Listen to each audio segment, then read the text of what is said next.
May I invite His Excellency Mr. Shibi George, Ambassador of India to Japan, to make opening remarks.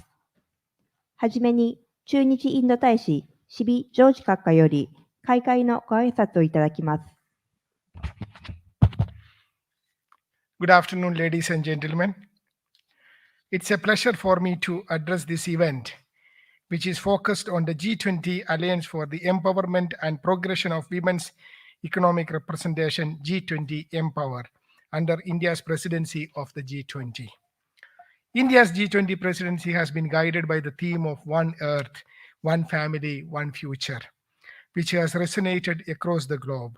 Our aim is to drive a global consensus under the G20 framework to find solutions to issues of global concern. Under India's G20 presidency, we have recently crossed a significant milestone by hosting the 100th G20 related meeting. These meetings have been held in 41 different cities across the country and have witnessed one of the largest global participation ever, with over 12,300 delegates from more than 110 nationalities attending. These meetings have highlighted the diversity, inclusiveness, and cultural richness of India to the participating delegates. Dear friends, India's G20 presidency has also launched several new initiatives, such as a new working group on disaster risk reduction, a new engagement group called Startup 20, and a chief science advisors roundtable. Our presidency has focused on providing space to the voice and concerns of the global south and developing countries, exemplified by the Voice of Global South Summit held in January 2023, attended by 125 countries. Discussions facilitated under the India's G20 presidency have centered on identified priority areas such as inclusive and resilient growth, progress on SDGs, green development and lifestyle for environment, technological cooperation, and public digital infrastructure, reforming multilateral institutions, and international peace and harmony. One of our key priority areas have been women-led development, which is of great relevance to today's event. With the G20 nations representing over 80% of the world's GDP, 75% of international trade, and 60% of world's population, the G20 can play a vital role in delivering on women's empowerment and gender equality. India's G20 presidency has been committed to advancing women-led development and achieving transformative changes towards women's economic empowerment. In this regard, G20 Empower, a unique alliance of business leaders and governmental representatives from G20 nations, aimed at accelerating women's leadership and empowerment in the private sector, plays a crucial role in setting the agenda for achieving this objective. We are glad to have a message from the chair of G20 Empower India, Mrs. Sangeeta Reddy, which will be followed by a detailed presentation on the activities of G20 Empower under India's presidency in G20. India's G20 presidency is taking significant strides to further the agenda of women empowerment, and I'm confident that we can make a lasting impact towards achieving gender equality and economic prosperity. Thank you and good evening.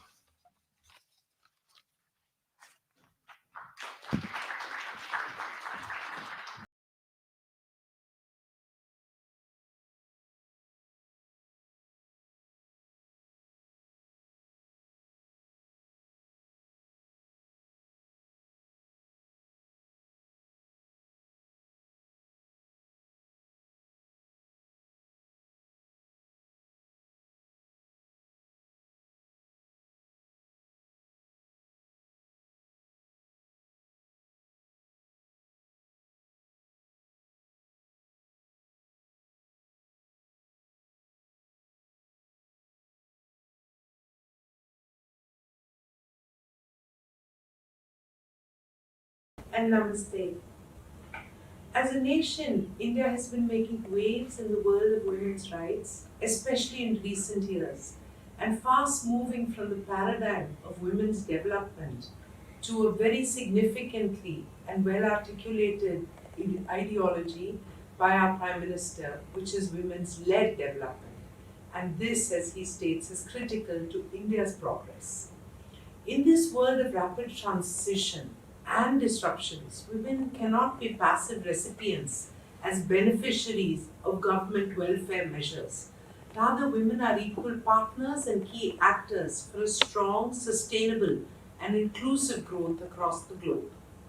From science labs to the cricket pitch, from literature to cinema, from grassroots to boardrooms, from civil aviation to defense, women have been making their presence felt in every field. And I'm happy to say that in India, women have evolved tremendously across sectors. Women's representation in banking and finance sectors has gone up to 31% of the total workforce. It's 30% in media. In new age areas like consulting, women account for 45% of the overall workforce. In IT and IT enabled services, it's about 36%. And women entrepreneurs are not far behind. In India, women own and run over 1.2 crores, I think that's about 12 million medium and small scale units or industries. Women-led enterprise accounts for more than 20% of proprietary MSME units. And with an estimated of 13 million to 15 million MSMEs and agribusiness, India has more women-owned enterprise than any other country. These statistics are just coming to the fore now, and it's a matter of celebration.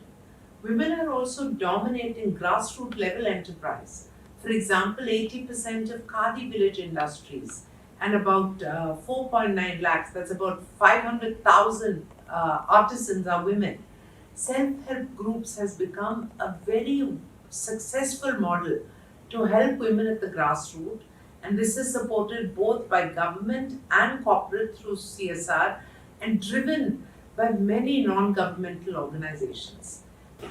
As per the latest data on labor force participation, we are seeing an increasing trend from 30 to 32.5 to 32.8 during the years 2019-20, 2021 and 21-22. This is definitely an encouraging trend, and we must continue to push to accelerate this. The momentum is clearly catching up, and the future of our country, in fact, the future of the world, is clearly a shared responsibility with women stepping up to take their equal place. This is the equity that all of us are striving for. Let me also say that I'm happy that women entrepreneurs have a tremendous potential to accelerate economic growth, and closing the gender gap in entrepreneurship can boost the global GDP by 3% and generate over 400 million jobs globally. The ILO, in fact, has a number or a statistic which estimates that reducing the participation rates between men and women by 25% by the year 2025 could raise the global GDP by 5.8 trillion. So this is clearly an important case there is clearly an important case for pushing for the economic participation of women. And yet, as we know all these figures and statistics, we are still pained by the fact that the recent estimate at the World Economic Forum in Davos said that it was estimated that it will take 130 years for women to reach this equity. It is important for us. There are solutions across the globe. There is an urgent need, and we must not wait. We must act now and ensure that we make this change. Ladies and gentlemen, it was in Tokyo in the year 2019 that the G20 Empower was launched during the G20 summit in Japan, with the vision to accelerate women's leadership and empowerment across the G20 nations. And ever since, it has emerged as a critical initiative in women empowerment and in achieving the United Nations 2030 Agenda for Sustainable Development. Here, I must acknowledge the valuable contribution of the delegates from the government and the private sector of Japan, especially our co-chairs and my dear friends, Sukiko-san and Michiko-san, who have been playing an instrumental role in strengthening the Empower agenda. and in taking it forward, including the work of the Empower, the best practices playbook, which they are helming, but also the entire ideology of Empower, which they continue to guide. I'm happy to share with you that under the India G20 presidency during the year 2023, while maintaining the continuity of the past, the ideology of having advocates, of having a best practices playbook with SOPs that can be shared across countries, by tracking KPI, because gender based data is a critical factor for us to understand how we are doing and therefore how we can work towards improvement.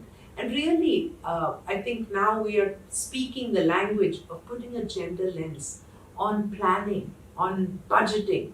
Gender based budgeting can make a tremendous difference in the way we view progress and development.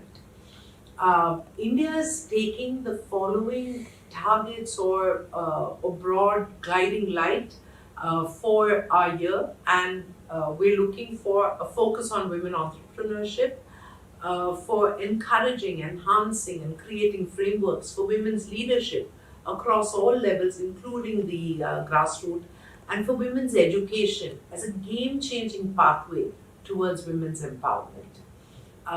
And we also believe that it's critical, and therefore we are including a digital angle across all. So it's a cross cutting initiative across all the priority sectors. Now, within these priority sectors, we have created 5 working groups, including international, and Ms. Jyoti Bij from FICCI, which is the official Empower Secretariat, will be presenting these more in detail. But I would just like to highlight that women empowerment cannot be assured without a solid foundation for women in education. It's important to create a space in the world for technology which is fast changing the economic landscape, the business landscape, the industrial landscape. And therefore, it's important for women to adapt these new skills and be prepared for future jobs with these future skills. We must also give a push in the direction of women entrepreneurship, especially women-led startups. Our Honorable Prime Minister has time and time again reiterated the importance of entrepreneurial spirit, and I quote him when I say that startups are going to be the backbone of the new India. It is with this ideology that India is working, and I'm sure you will all agree that women are natural entrepreneurs. We remain committed to proactively working towards solutions, to bring everybody on the table, and also ensuring that everyone is functioning at their highest level of capability. And so, if a business is owned by a woman, which has remained small, it is important for us to encourage them to scale this larger. And lastly, in order to truly empower women and to enable their role in leadership and decision making at all levels of society, I believe we must ensure women's role in decision making, because women have proved their economic lens along with an overall social and developmental lens, which is critical for the world at large. I'm happy to inform you that 2 significant global platforms are being developed and will be launched as India's gift to women of the world during our G20 presidency. The first one is a digital inclusion platform focusing on digital fluency. It is aimed to be an education and upskilling portal. It will be available in over 100 languages. It is configured with over 6 different persona, so that we can adjust to the current capability of women and help them evolve in their knowledge and become more powerful contributors in every sphere of life. It will also be linked with additional platforms such as WhatsApp to increase the ability for dissemination and definitely ensure an easy usage. The second platform is a mentorship platform. This is being partnered by the Niti Aayog and multiple other corporates. We are all aware of the fact that sometimes it is not knowledge, it is not capability, it is not even financial and capital access, but just the ability for someone to mentor and to help a woman feel the power of their own capability. And therefore, this global capacity building portal will aggregate best practices, will bring on mentors, will train mentors, will enlist mentees from the various G20 nations to enable a one-to-one mentorship model. As well, this program will go on for a year if required for each mentor-mentee relationship. It will also have group sessions. It will aggregate subject-specific knowledge and focus on subjects like STEM, but also a critical area is the area of business acceleration. So whether it's specific skills related to marketing, market segmentation, new age tools, the changing trends in business, all these will be encapsulated on the mentorship platform. I do want to also highlight a very important aspect which is currently part of the G20 Empower, which is being especially program managed by my colleagues from Japan, which is the G20 Empower Best Practice Playbook. This is a deliverable which recognizes the great work of advocates from G20 nations, including India. And to date, we have collected and analyzed over 250 best practices. The playbook is an important tool to learn from insights and best practices across industry, business, as well as governments. And in addition, it provides governments ideas that they can get to strengthen policies at their own country level. During the G20 presidency of India, we're taking this initiative forward with the support of United Nations Women as knowledge partners. The best practice playbook really aims to gather requisite insights and information in four main areas. One is it's built on the ideology of measuring to improve. It's on building and nourishing an efficient and sustainable women talent pipeline. Because we cannot do this in fits and spurts. As we grow, the talent pipeline also should be ready to take this enhanced need. It's in enabling women to lead in the future and in supporting women entrepreneurs at a local level. We're also tracking progress across the goal set because, of course, it is important to continuously measure. And we're also encouraging private sector to reliably disclose relevant data on parameters which all feed into the KPI dashboard, which also has tremendous support from OECD and ILO. Also, Empower is being expanded to ensure that global private sector leaders contribute positively to gender equity. I call upon senior leaders from the industry and from relevant associations to please come forward and be associated with Empower advocates. Join us as an advocate. Be a supporter or a promoter of the ideology of G20 Empower, the vision and the mission and the messages which can come from your organization will help to enhance the decibel level of the critical need for more women in the workplace.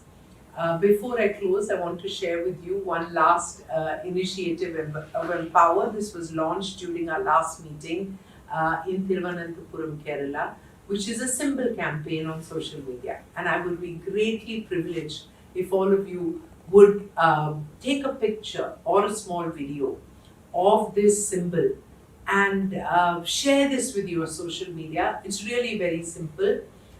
You participate by simply clicking a picture or a short video, like I said. You take 3 fingers of your left hand and denote the W. Place this across and then do a close fist with your right hand. And this is empowering women.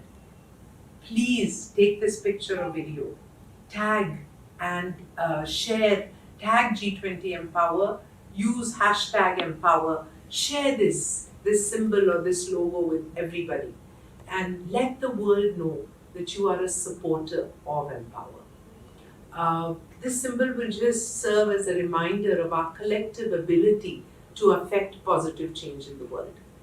This is an opportune time for G20 member states to strengthen cooperation and as a significant step towards an inclusive future of work and of taking women led empowerment to new horizons worldwide. Please do your best. Please join us and enable an equal world for us, for our daughters, and for our children at large. And definitely make sure that you tell every woman you come across to shine because the world needs your light. Thank you. All the best and namaste.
G20 Power, the endeavor is largely to be the most inclusive and action-driven alliance amongst businesses and governments to accelerate women's leadership and empowerment across G20 countries.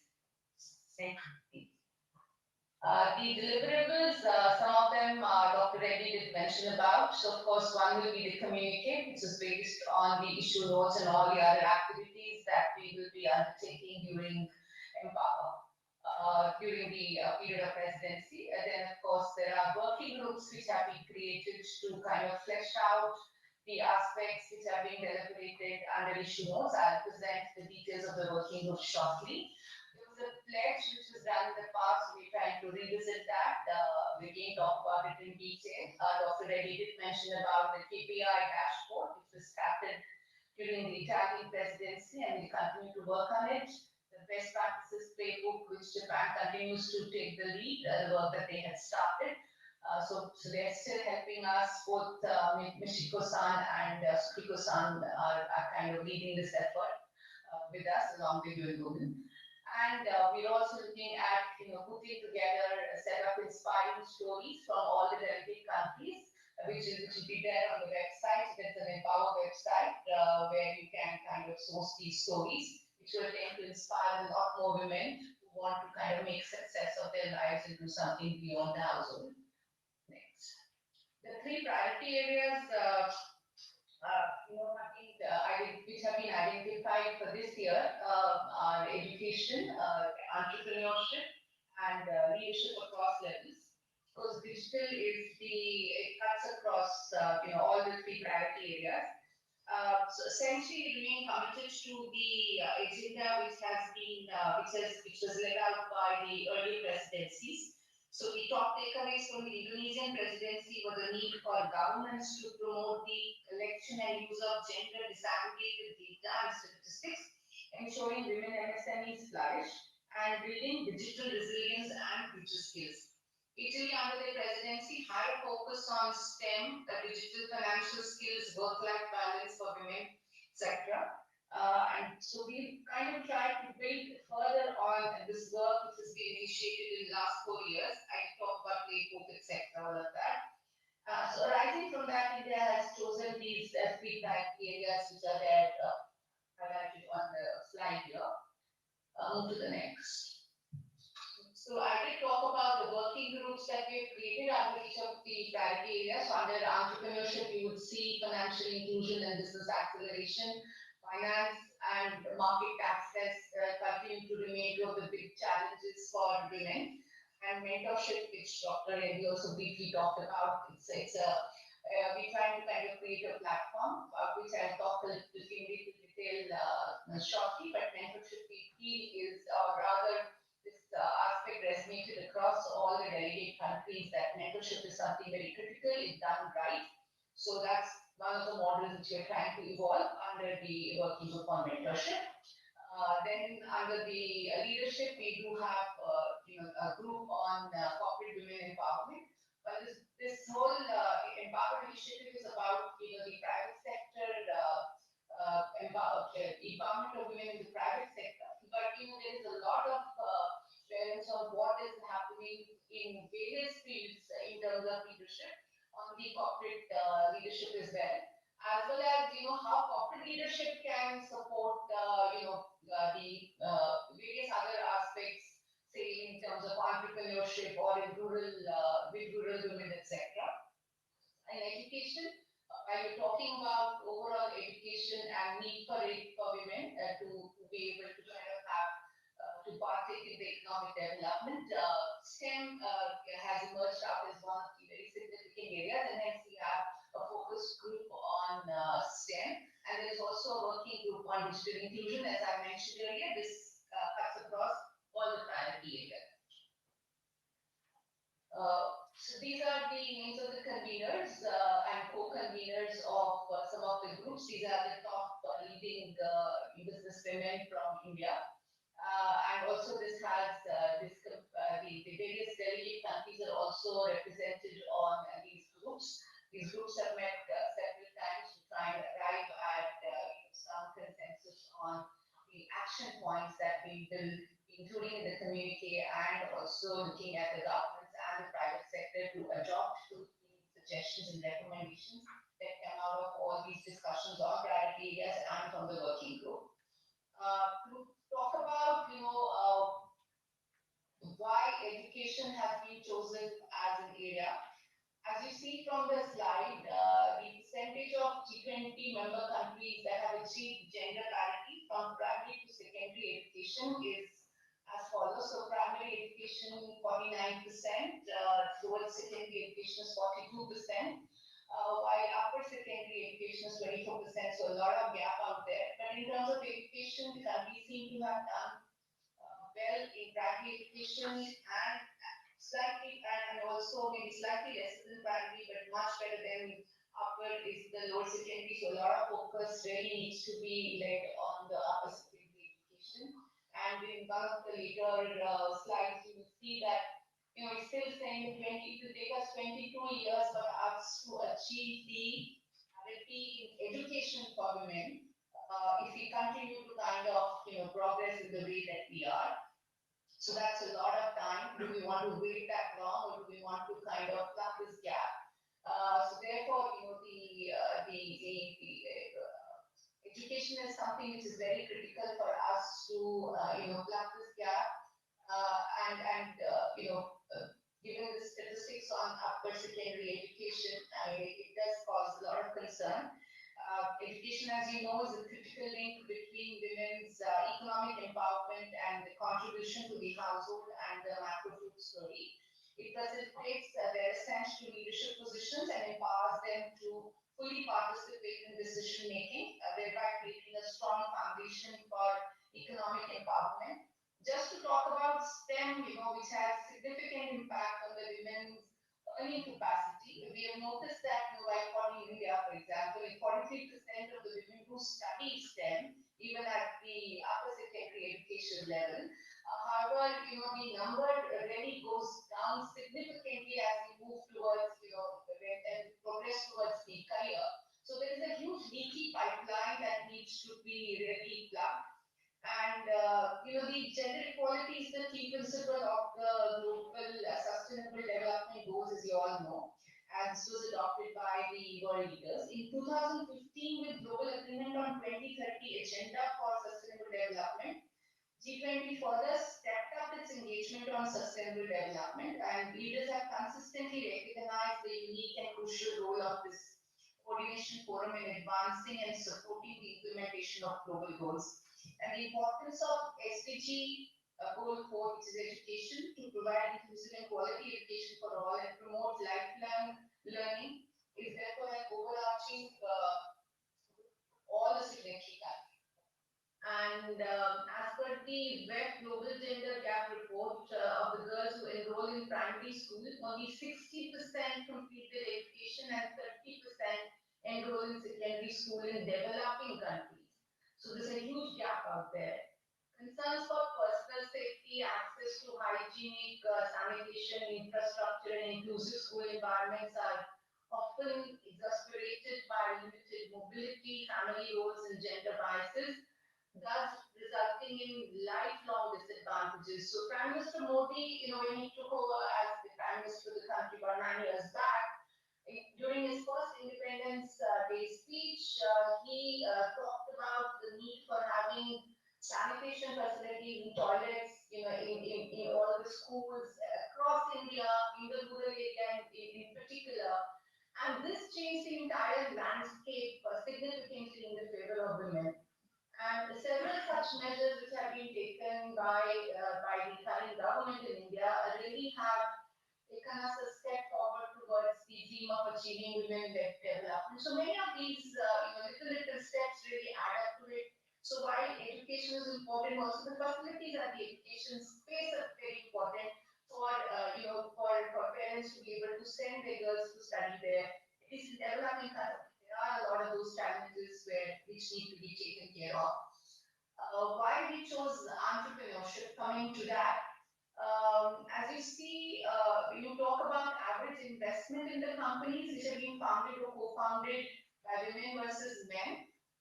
In the women-led enterprises, the average investment is about 9,35,000. It's $93,500, and as against $2.1 million by men. And this is despite generating 10% higher cumulative revenue over 5-year period. And if you see the employee-wise, those women are enterprises having more than 20 employees. There are about only 1.8% of those enterprises.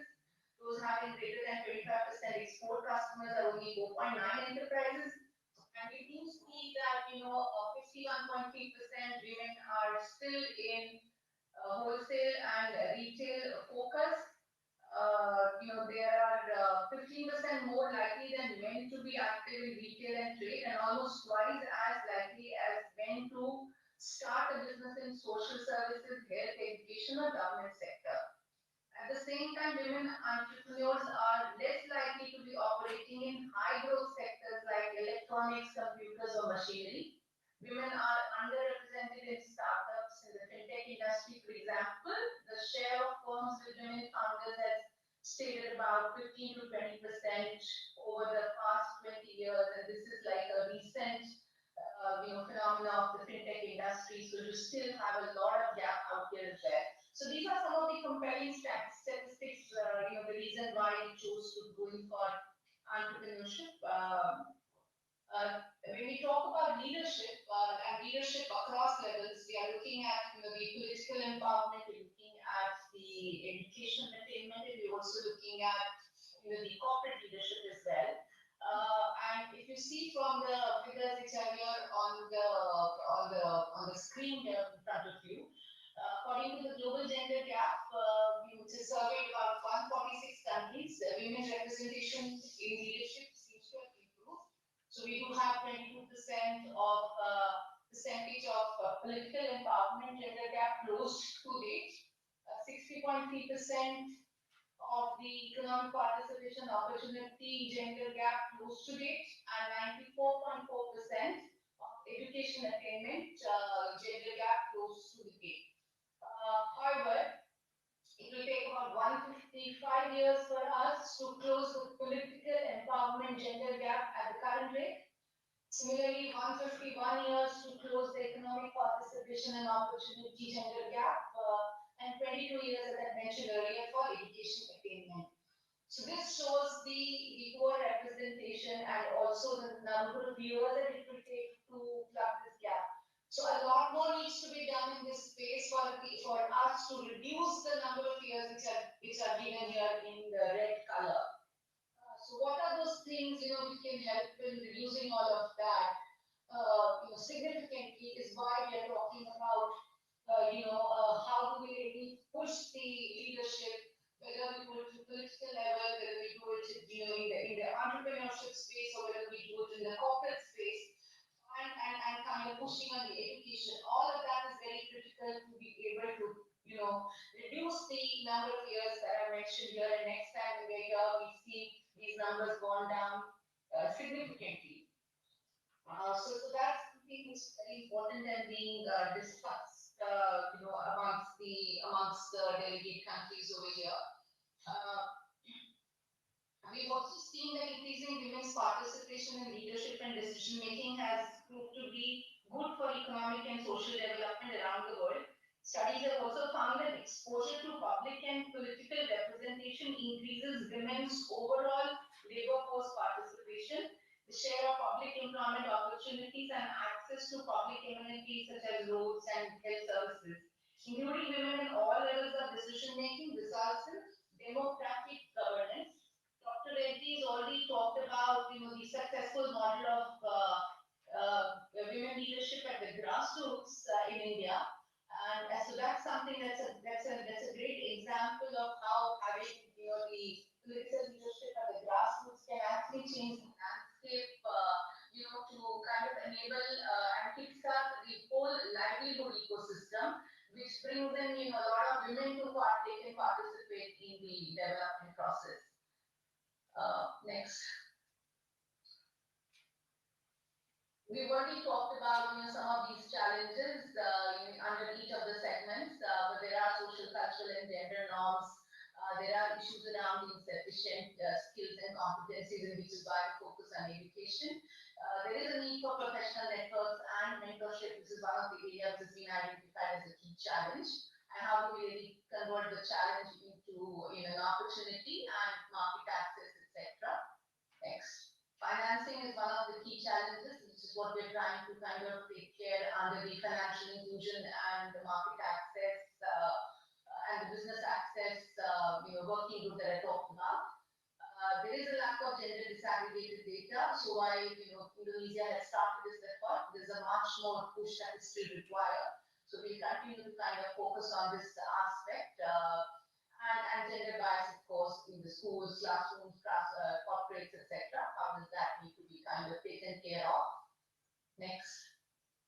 So these are some of the proposed outcomes which are being deliberated upon. I did talk about financial inclusion. So are there while we're talking about the need for financing, do we have the right kind of financing models available in the countries that we are talking about? So how do we really create those? Do we need capacity building? Do we need to make the right kind of assessments on the ground as to what's happening? We need the gender disaggregated data of credit. Do we need a greater percentage of gender procurement from the women enterprises? How is the supply chain treating them? So it's both from the government as well as the private sector perspective. In terms of leadership, how do we have equitable and inclusive policies and practices at the workplace, and what should those be? Recognizing the exemplary women leaders is one of the ways of kind of taking them, putting them in front of the women, aspiring women to follow their path, and what could be the relevant policy to formalize the recognition of flexible work arrangements, etc. Phenomena which we have seen has taken speed post pandemic.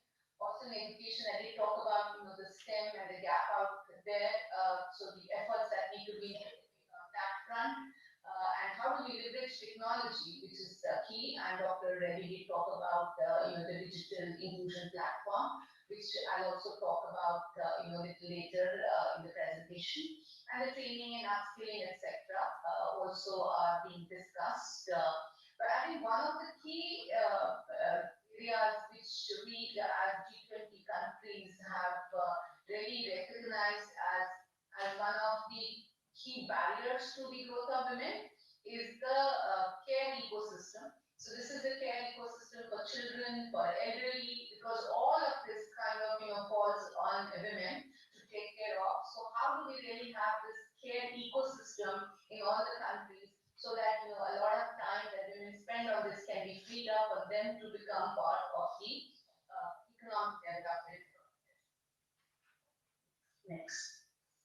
So coming to the digital inclusion platform, which Dr. Reddy also mentioned about, so what we're looking at is a platform of platforms, and the reason behind this is that we do find girls and women often have less access to technology and the internet. And some of the data here shows that gender digital divide, the internet access, which is largest in the world, least developing countries, which is at 32.9%, and the gender digital divide comes in South Asia, with women having 26% less likely to own a mobile. I would just like to, give you some anecdotes from what India has been able to do in the space of digital inclusion, under the flagship Digital India program, which is aimed at ushering in digitally driven transformation in governance, economy, and society. And there has been a very special focus on ensuring digital access and imparting digital literacy skills to women. And this is why, we in India thought of focusing on digital divide, how this can be plugged, and this platform could be one solution to that. So, you all may know that India embarked on a unique digital trajectory.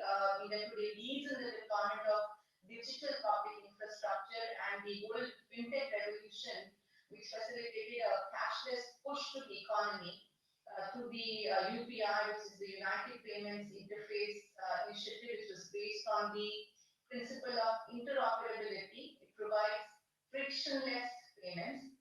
The JAM Trinity, which is the Chandhan, Aadhaar, and mobile, this has enabled financial inclusion almost to 100%. And the direct benefit transfer scheme it's kind of revolutionized the delivery of welfare schemes, and leakage is almost next to nothing now. And all these initiatives are benefiting women and bridging the digital divide and giving a thrust to women's participation in the economic growth. So it's a very powerful model which we have experimented in the country, and therefore, the whole thought around the digital inclusion platform during the G20, and this has been kind of given thumbs up by all the G20 delegates, and shortly you will see the actual platform coming in. Once we kind of hand over to the next country. About the mentorship platform, Dr. Reddy also alluded to it, and I talked about it under the entrepreneurship, because women do need mentors. And this is something which again has been well recognized by all the G20 delegates, plus the guest countries and the multilateral organizations who are part of these deliberations. All the statistics are here and all the information is here to prove that why this is very critical. So what we have in India currently is the Women Entrepreneurship Platform, which was incubated at the government think tank, which is Niti Aayog, the erstwhile Planning Commission. And this has become a huge public-private partnership, and this is first of its kind unified access portal that seeks to promote the women entrepreneurial ecosystem by overcoming information asymmetry in India. There are about there are 10,000 plus women who are already registered here. Every year there is a recognition award, at the from the women who are on the platform. To on the various significant work that they're doing, which is kind of an example for other women to follow, I mentioned, an aggregator platform. It uses technology, provides a knowledge hub for all the relevant innovation, and it showcases initiatives of the women entrepreneurs, and a range of other services which are mentioned over here, including network opportunities, access to mentors, investors, capacity building, etc.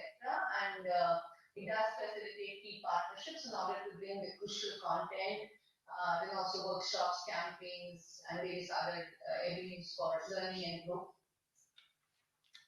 So in this mentorship platform, we will quickly talk about the way forward here, looking at formulation and development of mentorship process for onboarding entities to provide mentorship, which is amenable to smart matchmaking. So this web will become the base. This again become platform of platforms. There are platforms which are available in other countries, but obviously the way forward is mentioned here in terms of designing, etc. Needs to be well integrated. There has to be, a certain design match out there, and it has to be robust, that doesn't fall apart.